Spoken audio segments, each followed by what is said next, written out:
हथियारों का किस तरह से हो रहा है। अचानक से B2 स्पिरिट स्टेल्थ बॉम्बर विमान की बात होने लग जाती है और इसका महिमा मंडन अमेरिकी मीडिया में इस तरह से होता है कि B2 अब उड़ने वाला है, अब उड़ चुका है, यहां पहुंच गया है, अब ईरान की खैर नहीं, B2 स्टेल्थ ये कर देगा, वो कर देगा। हम B2 की क्षमता पर ना तो संदेह कर रहे हैं, ना हमारी कोई योग्यता है। हमारी चिंता एक घातक बम वर्षक के महिमा मंडन को लेकर है। ईरान की तीनों न्यूक्लियर साइट पर हमले के बाद B2 का बखान और ज्यादा होने लगा है। बताया जाने लगा कि B2A स्पिरिट 37 घंटे तक लगातार उड़ता रहा। बीच हवा में कई बार ईंधन भरना पड़ा। कहीं यह भी छपा मिला कि अमेरिका ने ऐसे 6 B2A बॉम्बर भेजे। CNN ने दावा किया है कि इन 6 विमानों से 12 बम गिराए गए हैं। इन्हें बंकर बस्टर बम कहा जाता है। अमेरिकी मीडिया में इस बॉम्बर को नायक की तरह पेश किया जा रहा है, लेकिन ईरान के लिए खलनायक भी हो सकता है। न्यूयॉर्क टाइम्स ने तो लिखा है कि फोर्डो परमाणु साइट पर B2 स्टेल्थ ने 13,000 किलोग्राम के 12 बम गिराए हैं और नतांज इस्फहान की परमाणु साइट पर टॉम हॉक क्रूज मिसाइलें दागी गई हैं। ट्रंप भी कहते रहते हैं कि इस तरह की क्षमता वाला बम गिराने का विमान केवल अमेरिका के पास है, किसी और के पास नहीं। अब एक सवाल का जवाब दीजिए। 13 जून को इसराइल ने ईरान पर हमला किया।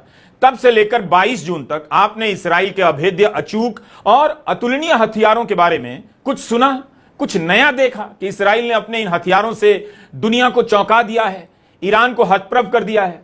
अगर सैनिक तकनीक के मामले में इसराइल इतना ही संपन्न और विकसित देश है, तो फिर ईरान के परमाणु ठिकानों को क्यों नहीं नष्ट कर सका?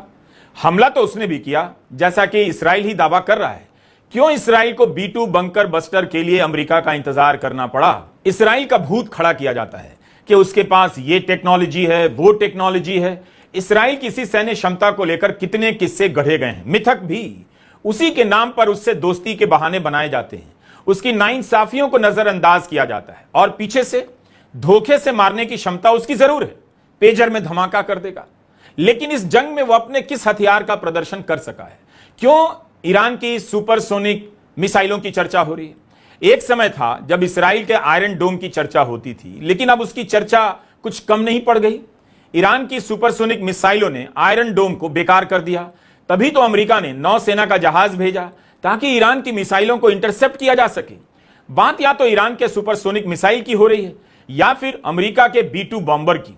हम आज बात करना चाहते हैं कि कैसे युद्ध के समय पश्चिम का मीडिया अमेरिका के हथियारों को अभेद्य बताता है, उनका गुणगान करता है और सैनिक हथियारों के बाजार में उन्हें अतुलनीय बना देता है। Stealth, game changer, invisible, strike anywhere any time, unmatched, cutting edge, revolutionary, precision, decisive, deterrent, global reach, iconic, majestic, lethal, Phantom, formidable, ये सब कुछ विशेषण हैं जो अमेरिका के एक बॉम्बर विमान B2 स्टेल्थ बॉम्बर के लिए इस्तेमाल किए जाते हैं। ये सारे विशेषण इस बम वर्षक की क्षमता को उभारते हैं, बताते हैं कि ये रेडार को चकमा दे सकता है, बीच मैदान में रणनीति बदल सकता है, इसे देखते ही दुश्मन में घबराहट फैल जाती है, लंबी दूरी तक हमला करता है, सटीक हमला करता है और जमीन में गहरे दबे टारगेट पर हमला कर सकता है। रिपोर्ट हो रहा है कि एक विमान 13,000 किलो का बम उठाकर उड़ रहा है। B2 का नाम अक्सर अमेरिका के साथ लिया जाता है। अमेरिका का ये, अमेरिका का वो। जनता भकुआ कर देखने लग जाती है कि ताकत ये होती है, सुपर पावर ऐसा होना चाहिए।